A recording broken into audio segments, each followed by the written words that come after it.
दोस्तों, क्या आपको पता है कि वो दिन दूर नहीं जब ओला और ऊबर जैसी कैब सर्विस कंपनीज पर ताला लग जाएगा और इनकी जगह लेगा Indian open source ride sharing company Namma यात्री।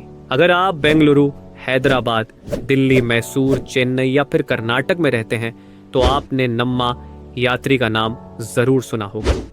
ये community based ride booking app है और इसके साथ ही ये ONDC नेटवर्क यानी open network for digital commerce का हिस्सा भी है। इस ऐप की सबसे बड़ी खासियत यह है कि इसे ऑटो ड्राइवर्स को ध्यान में रखकर बनाया गया है, जिससे इसका फायदा उन्हें तो मिलता ही है, लेकिन ड्राइवर्स के साथ साथ पैसेंजर्स भी इस एप्लीकेशन से काफी ज्यादा खुश हैं।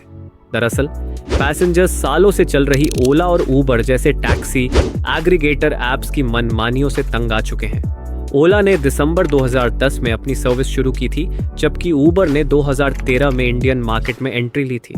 दिल्ली, बेंगलुरु, मुंबई, चेन्नई, कोलकाता जैसे बड़े शहरों के बाद अब ये कैब सर्विस कंपनियां टियर 2 शहरों में भी पहुंच गई हैं, लेकिन इन्हें लेकर यूजर्स का एक्सपीरियंस डे बाय डे बद से बदतर होते जा रहा है। हालांकि ये कैब सर्विस कंपनीज हमेशा से ऐसे नहीं थे। शुरुआत में इन कंपनीज ने अपने कस्टमर्स का काफी अच्छे से ख्याल रखा था। इसके अलावा इन कंपनीज के सर्विस का प्राइस भी ऐसा था कि कोई भी आसानी से इसे अफोर्ड कर सकता था, जिस वजह से जब ये कंपनीज मार्केट में आईं तो कस्टमर्स इनसे जुड़ते चले गए। घर से बाहर निकलकर ऑटो को ढूंढना, उन्हें अपने डेस्टिनेशन प्लेस के बारे में समझना और फिर उनसे पैसे को लेकर झिक-झिक करने से बेहतर लोग घर या अपने ऑफिस में बैठे अपने मोबाइल फोन से ओला ऊबर जैसे लोकल ट्रांसपोर्ट को बुक करने लगे। इसके अलावा वे लोग जिनके पास अपनी पर्सनल कार थी, वे भी इन कंपनियों से जुड़ने लगे, क्योंकि इससे उन्हें एम्प्लॉयमेंट का न्यू सोर्स मिल रहा था।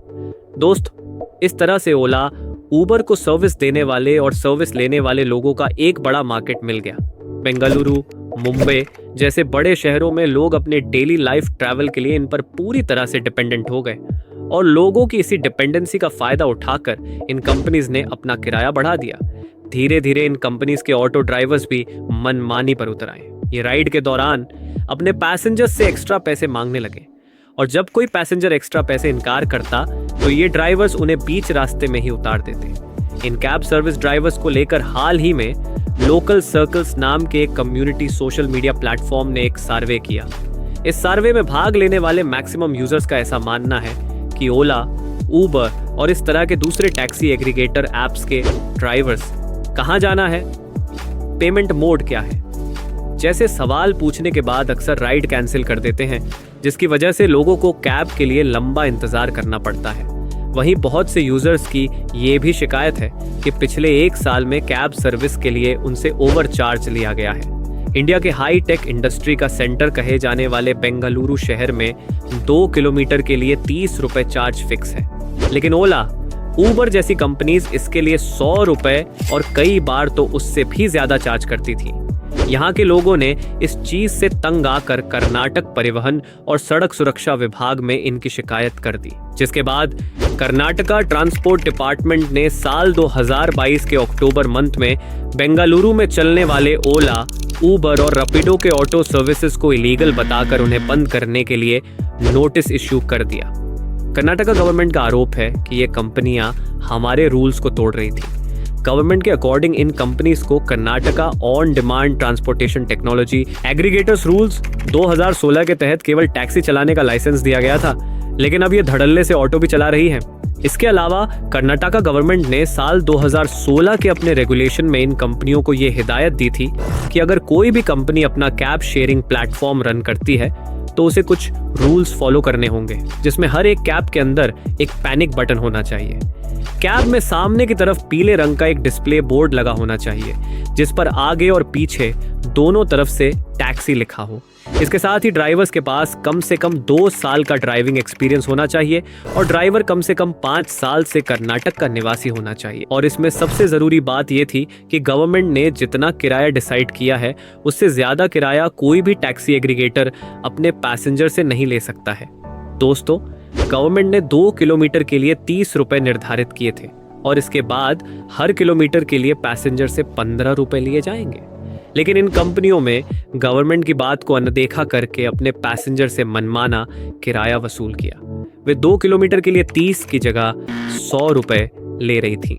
ऐसे में तंग आकर इन कैब सर्विस कंपनीज के खिलाफ लोगों ने कर्नाटका ट्रांसपोर्ट डिपार्टमेंट में शिकायत दर्ज करा दी।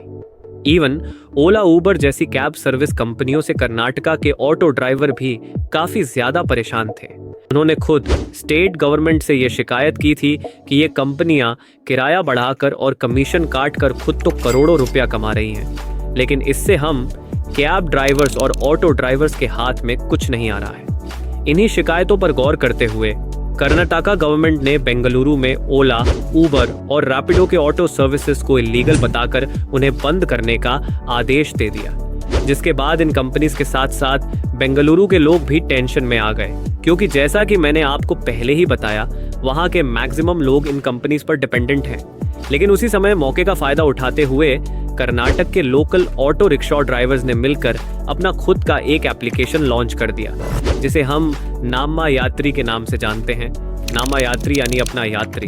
दरअसल नामा का मतलब कन्नड़ में अपना होता है। दोस्तों, इस एप्लीकेशन की शुरुआत 1 नवंबर 2022 से बेंगलुरु में हुई है। इस एप्लीकेशन को वेंकन फाउंडेशन की हेल्प से बनाया गया है। ये इन्फोसिस के को-फाउंडर नंदन नीलेकनी की फाउंडेशन है। दोस्तों, इस एप्लीकेशन की सबसे खास बात यह है कि ये न सिर्फ लोगों को ज्यादा किराया देने से बचाती है, बल्कि इससे यहाँ के ऑटो ड्राइवर्स को भी काफी ज्यादा फायदा होता है। दरअसल पहले ओला और उबर जैसी कंपनीज अपने साथ काम करने वाले ऑटो ड्राइवर्स से कमीशन के नाम पर ज्यादा पैसा काट लेती थी, लेकिन नम्मा यात्री के केस में ये चीज देखने को नहीं मिलती है। ये जीरो कमीशन ऐप के साथ काम करती है।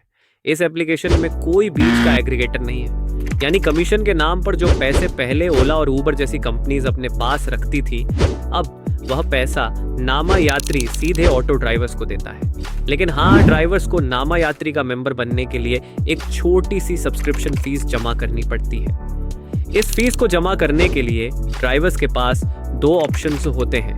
फर्स्ट ऑप्शन के अकॉर्डिंग ऑटो ड्राइवर्स चाहें तो रोजाना 25 रुपये पेमेंट करके अनलिमिटेड ट्रिप्स कर सकते हैं, या फिर सेकंड ऑप्शन में उन्हें अपने हर एक राइड के लिए 3.5 रुपये देने होते हैं, और जैसे ही वे 10 राइड कंप्लीट करते हैं, उसके बाद उस दिन उन्हें कोई भी चार्ज नहीं देना होता है। यानी यहाँ ड्राइवर को सब्सक्रिप्शन फीस के अलावा दूसरी कोई फीस ऐप को नहीं देनी होती। राइडर्स की ओर से बुक किया गया ऑटो का सीधा पैसा ड्राइवर की जेब में जाता है, जिससे ड्राइवर्स को काफी फायदा मिल रहा है।